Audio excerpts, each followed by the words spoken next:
Ceasefire brokered between Ukraine and Russian-backed rebels fighting for control of the territory in the eastern part of the country was supposed to start 5 days ago. But even after Kiev gave up control of the strategic town of Debaltseve on Wednesday, shelling was still being reported in the region even today. At the same time, the leaders of France and Germany were back on the phone with Russia and Ukraine. They all called for a, quote, full implementation of the truce. NATO Secretary General says he's very concerned because Russia and the separatists haven't respected the agreement. One of his NATO commanders was outright sarcastic. So your question to me is, has the ceasefire been broken? My question back to you would be, did the ceasefire ever begin? Did we ever have a ceasefire in and around the town of Debaltseve? The fighting continued from the minute that there was an agreement until now. You say it. The NATO commander was also asked whether Russian-backed rebel forces could launch an attack on the Ukrainian port city of Mariupol. And what we see in the east is that Russia has created a formidable army. It is well armed, well outfitted, and they have supervised it and enabled it through things like artillery fire and providing air defense. And so this is a very formidable force. The force that is in eastern Ukraine and the force that is on the border of Ukraine, still in Russia, has the capacity. For analysis, we turn to Anthony Salvia. He is former U.S. State Department official and Russian affairs specialist. It's always good to see you, Anthony. How you doing? Thanks. Okay, so the pro-Russian rebels said that the conflict in Debaltseve, as the Secretary General said there, was exempt from the truce because that it was not included in it because they already had control. Well, they really do now. The Ukrainian forces have retreat. Might that be enough for them to lay down weapons and actually honor this truce?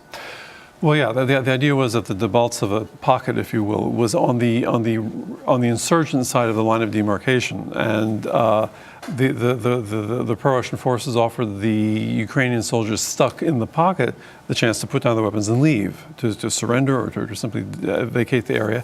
And they've done that, and so they didn't have to fight their way out. Now, had they had to fight their way out of the encirclement, that would have been a clear rupture of the ceasefire. That didn't happen. That's a positive thing, actually. So, you know, that particular obstacle to the way of implementing the ceasefire is now not an issue anymore. That's a good thing. The issue now is what to do about the heavy artillery, because that's where, you know, since last April, you know, there's been heavy artillery bombardment of East Ukrainian cities, and what this agreement will do will move artillery out of the range of populated areas. And that's what has to happen. But that's precisely the tough nut for the Ukrainians to deal with, because that will be seen as a retreat. That, in addition to, there's been some concern that the very important port city of Mariupol might be on the pro-Russian rebels' wish list, if you will, to take control. It's a city of about 500,000, if I believe. As you read the tea leaves, what do you see there? Well, you know, it's a major port, and it is the largest port on the Sea of Azov. It has a critical strategic significance for ultimately having a land bridge connecting East Ukraine to the Crimea. Right now, the Russian presence in Crimea is only linked to the rest of the world by ferry boats to Russia proper. There's talk of building a bridge with some Chinese financing and all that. That's going to take a long time to do, a bridge that would link Crimea to Russia proper. So right now, the only way to get there is by ferry boats. That's a very tenuous situation for Russia. So they want to take that land bridge, the parts of geography that lie between the East Ukraine and Crimea. And Mariupol is like the main city in that region. So it's a strategic objective. Will they do it?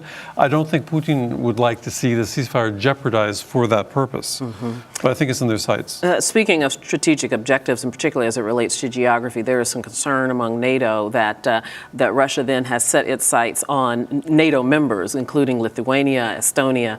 Is this a realistic concern? Do you see that this is moving in that regard? That Russia might have designs on the Baltic states? Yes. No. I think that's absolutely, you think they're overspeaking there? I really do. You think they're overspeaking? Okay, fine. So let me move on to this then. The British Prime Minister has just said, I believe it was in today's news cycle, to implement sanctions against Russia. Is the fact that the Great Britain hasn't been a part of these sanctions, is that a part of their seeming ineffectiveness, or at least modulated ineffectiveness. Well, Britain was not part of the negotiation for the ceasefire, and so the British and the French, the Germans and the French deliberately kept them out. But the sanctions apply Europe-wide, and that includes the UK. The UK is part of the EU, so these are European and US, but European sanctions against Russia. So the UK is part of that. What the UK is looking for is additional sanctions. And what Merkel in Germany is basically indicating is, we think that this whole sanctions bit has run its course. For one thing, she's taking heavy heat by even participating in these sanctions because it's severely jeopardizing German economic interests.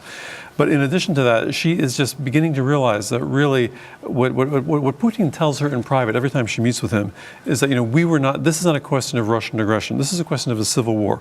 And so sanctions are something you do to counter aggression. And the British see it that way. The Germans don't. The British are thinking in terms of Russian aggression, have to counter with sanctions. The Germans are saying it's increasingly they're coming around to the view it's not Russian aggression, it's something else. And we've got to get serious. And that's why she froze them out to talk to the Russians on her own, with the French there as well. Hollande, he was part of the Minsk negotiations. Okay, I understand that. I misinterpreted the statement that he made. So this really is more about Great Britain perhaps breaking from the plan that the EU has put in place. I think they want a harder line, and they're continuing this line of we got to sanction, we've got to up the costs to Russia. Let's talk a little bit about the internal politics there in Ukraine. Ukraine has a crumbling, very weak economy there. Petro Poroshenko is up against a lot of terrible odds, not the least of which is going back and forth with this crisis. Talk a little bit about how the politics of what's happening within Ukraine affects this entire conflict.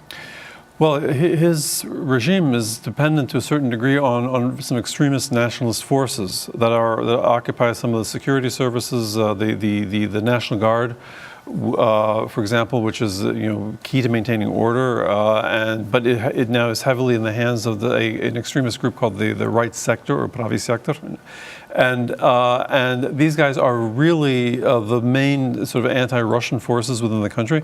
They are not willing to see him make deals with Russia. They're not willing to see him back down in the east. They want to keep him pushing forward, and that's not where he's at. I mean, that's not. When he met with the Germans, I think he got an earful from them about what they're prepared to do and how far they're prepared to go in terms of funding this enormously, doing everything they can to support this thing. The Americans are merely supporting it money-wise, but it's supporting it diplomatically, giving it political cover. If Poroshenko goes too far. With this, the Germans are scared about getting in deeper, and they have to be concerned about the fact that Russia is a very powerful near neighbor, and there are a lot of economic interests involved. And the truth is, they've been skittish all along from the very beginning in that regard. Exactly. We'll leave it right there for right now. Okay, Anthony Salvia, thank you so much. Anytime. Appreciate it.